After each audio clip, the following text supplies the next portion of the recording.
Hey everybody, welcome to another Cosmology segment. I'm your host Dan, aka smAsho, and we've got a bunch of stuff to talk about today. Let's get right into it quickly. We're going to talk about metallicity. Metallicity is an important feature when it comes to cosmology. Heavy elements are believed to have come from the cores of massive stars. However, do we actually see any of this happening? Why is there so much hydrogen in space? Why is it that the galactic jets of galactic cores seem to be blasting out hydrogen? And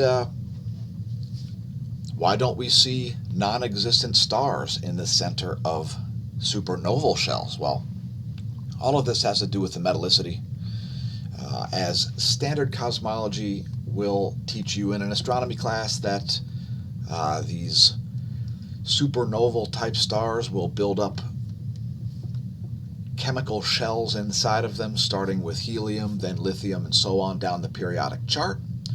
And in the realm of cosmology, we refer to everything with a higher atomic mass than helium as a metal. And this all has to do with the believed process that causes heavier elements to form in the universe. That's why we consider the sun a second generation star, because our solar system has heavy elements in it. It's a metal-rich solar system. So congratulations on being a metalhead in a metal-rich solar system. And all of that stuff, from carbon to oxygen to lithium and so on, phosphorus, in your life cycle is all considered metal. So you are a complete metalhead, by the way, although you have a lot of hydrogen in you also. And without getting too much into the weeds about metallicity, the abundance of chemical elements is super important in the realm of cosmology.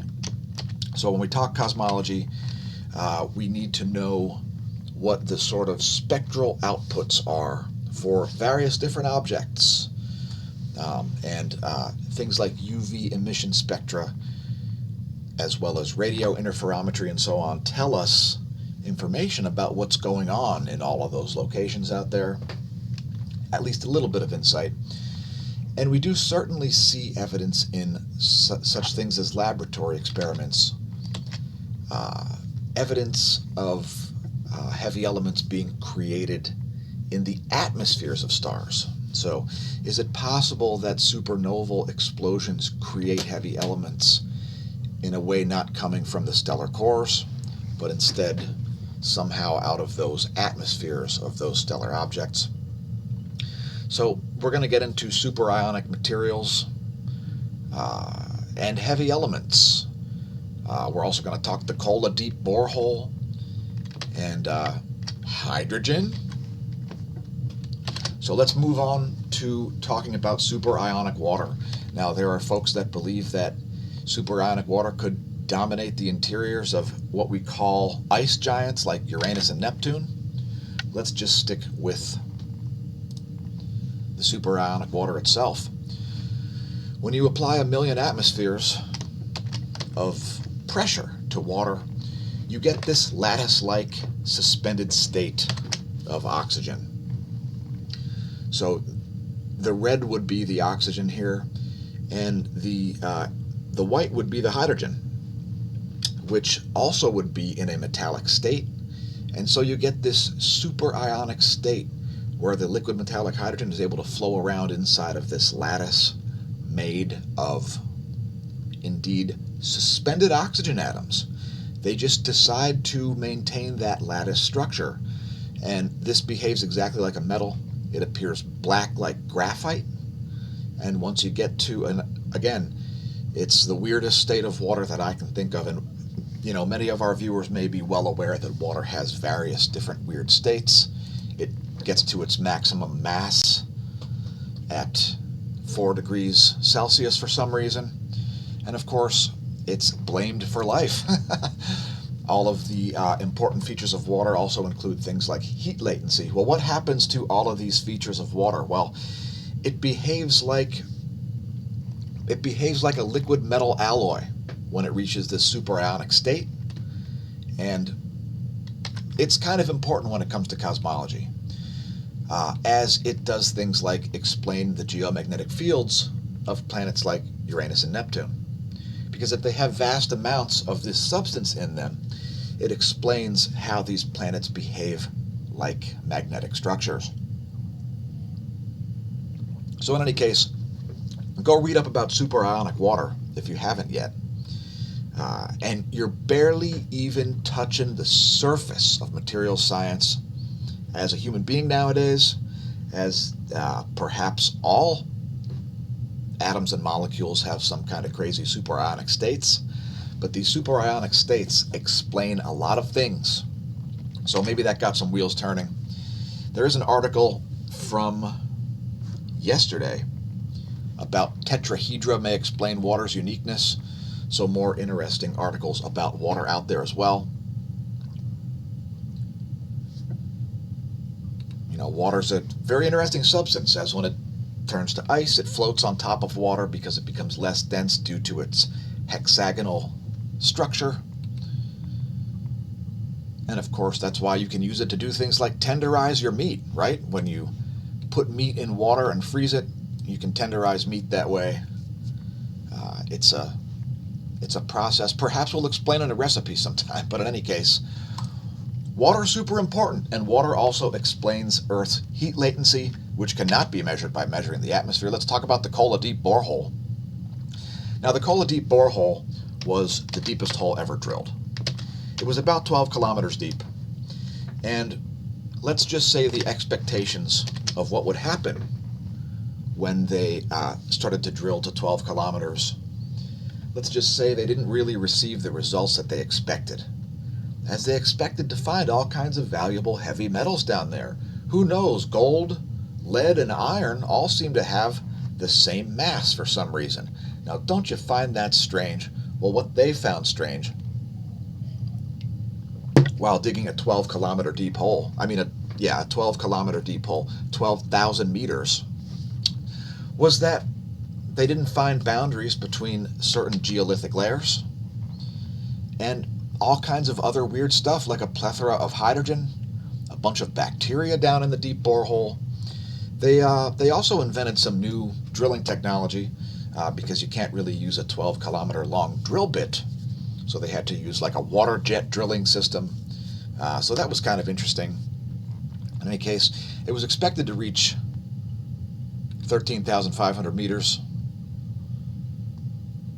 and 15,000 meters by 1993, but because of higher than expected temperatures at the depth and location,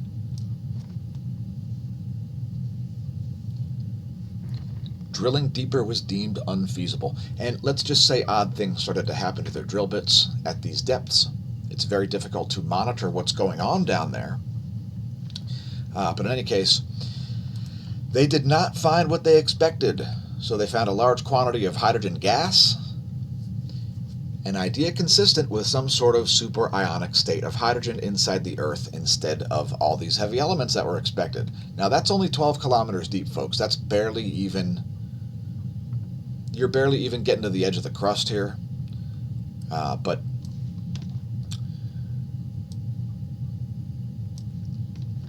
there was no transition from granite to basalt. Well, gee, why was that? It's because the structure of the planet is not even understood. So let's just stick with that. The Kola Deep borehole. It's part of cosmology. If you weren't aware of it, go read about the Kola Deep borehole. Those Ruskies did some interesting stuff. Now, we typically recover the X-ray output of various objects, and we spend lots of time talking about things like Sagittarius A star and Cygnus X3 and so on. Today we're not really going to talk about X-rays. I would invite you, if you are a cosmology person, to go check out smashomash.com/forum. There's a cosmology forum specifically about cosmology. You can enter the October contest there if you'd like to win a cosmology-based t-shirt. We will be giving one away toward the end of the month. And there's also sections on the most. Things like the most luminous light source. There's also a section just about Cygnus X3 and other different topics there. So feel free to go post if you like. if there's a subject that you'd like to talk about. Now let's talk about cosmic rays, because we talk about cosmic rays regularly on the channel. They're super important as they have to do with the Earth's climate. And I spend a lot of time thinking about the planet. Check out my desktop. I'm very interested in how the Earth's geomagnetic field is formed and so on. So let me just bring up a couple of images that I've just created just specifically for this video. There's one, and here's the other one. Because we're not going to cherry pick data, and we're not going to tell any lies about cosmology in order to gain views, subscribers, etc. Because I'm not a fan of that kind of stuff. So, we look at cosmic rays regularly, and our regular viewers may be aware that there is a correlation between cosmic ray flux and the sunspot cycles. And those of you a little bit more advanced into things like meteorology may even be aware that there is a relationship between cosmic ray flux and cloud nucleation. As protons hitting the atmosphere at 1,000,000 miles per hour, they create a particle shower, which creates an ionization pathway. And because of the way water behaves with respect to electrical charge, all things aren't electric, but the atmosphere is. And these ionization pathways cause water to behave in ways that cause clouds to form. And that's sort of, in a nutshell, what cosmic rays are doing. And the interesting thing about cosmic rays is they make for cooler days and warmer nights, at least initially, because the greenhouse effect is real if you're referring to the fact that water vapor acts as a greenhouse gas. But anyway, all that stuff aside, we made these two graphs here, and this is showing cosmic ray flux and sunspot number progression from 2005 until present. And you can see that there is an inverse correlation here between cosmic ray flux and sunspot number. However, the mechanism is not understood. What is the relationship between cosmic ray flux and sunspot number? Now, people believe that it has to do with the sun's magnetic field and how the cosmic rays turn into field-aligned currents when they arrive at the heliosphere, the same way solar protons align into field-aligned currents when they arrive at the Earth's magnetosphere, right? However, what if there is a chicken and egg problem to the sun mitigating cosmic ray flux argument? In other words, does the sun mitigate cosmic ray flux, or does cosmic ray flux mitigate the sun? Are you looking at cycles that are much bigger than what are apparent? Let's look at this graph. It's slightly better, and allow me to vanish. So this graph here shows us sunspot number progression going all the way back to 1965, as well as the cosmic ray flux from OLU, neutron monitor. And it looks like I cut off the R. It's not neutron monitoy, it's neutron monitor. Man, so in any case, I would note two important things. Oh, and let's go back to Mexico City for a minute. We saw a higher sustained level of cosmic ray flux at the last solar minimum, right here. Now, a side note, the Earth's thermosphere was actually colder at the last solar minimum as well. And here you can see it's clearly not as high now as it was then. And I just put the sunspot number progression here just as a reference. So here once again you can see back then at the last solar minimum, cosmic ray flux levels were much higher at OLU neutron monitor. Now you're going to hear people like Ben Davidson say, quote, 60% of cosmic ray monitors agree, but then he's not going to show you any data on it because he wants to sensationalize the amount of cosmic rays because he views his funding as leveraged on the amount of cosmic ray flux. All right, let's move on here. So yeah, so those are the graphs that we used. We used the Space Weather Enthusiast dashboard. If you want to make your own graphs about that, look up cosmic rays. We use this Russian site because it's got all these links here. So, like for instance, here's apatity. Now, not all these are accessible, and that's part of the reason why we only use certain ones. There's the apatity neutron monitor. We look at this regularly on the channel. And that is all an effort to not cherry pick our information, because the main thing that we're interested in is the relationship between the different variables. Now let's look at another variable here, and it has to do with understanding what's going on in distant stars. So one of the ways that we look at the sun, and our regular viewers are well aware of this, that when we're looking at the sun, we are looking at it in various different wavelengths.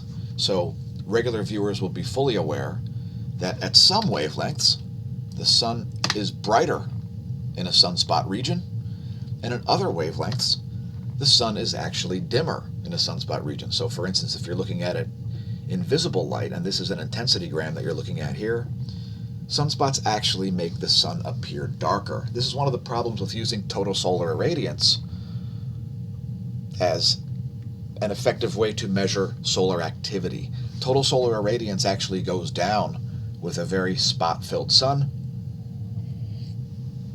Also, coronal mass ejections, for instance, they cause darkening at 304 angstroms. So that's actually an increase in solar activity when you see a coronal mass ejection, but it shows up as a reduction in intensity. Coronal holes show up as a reduction in intensity at 193 angstroms. And so this tells us stuff about what's going on in distant stars. And of course, I'm still more interested in understanding how the sun behaves. It's made of condensed matter, not plasma. However, there is plasma on the surface. And so anyway, what the article is about is the fact that sunspots appear dark in certain wavelengths and bright in other wavelengths, and that's what they're basically talking about. Hence, viewing other stars in different wavelengths is useful in that it gives us insight. Another interesting story about metallicity, getting back to heavy metals. How come there's so many heavy metals in certain spots and so few in other spots? Well, it's not understood. And trying to age galaxies based on metallicity alone is a failing endeavor. Interesting article on phys.org about it today. And yeah, we've got some great star fields that we're showing off. By the way, that's Cygnus A right there. That right there, that's Cygnus A right there. And our regular viewers fully understand why we view Cygnus A so much. It's because it's the second strongest radio source in the sky. Anyway, why is there so much hydrogen out there, folks? Have you heard of these superionic elements that seem to form at about 1 million earthly pressures?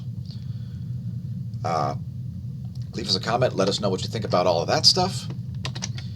And remember, when you're viewing galaxies, you want to see all the wavelengths. You want to see the X-ray, the radio, the infrared, etc. Don't forget to follow us on Twitter. I don't know who Greg Graves is. Make America Not Suck Again by purchasing some of our merch. And you may even see stuff before it comes out otherwise. No malarkey shall be preferred on any of our social media. Thanks for tuning in. It's about time for me to vanish and create some more content. Thanks for tuning in to another Cosmology segment. And may that cherry picking be absent from your content.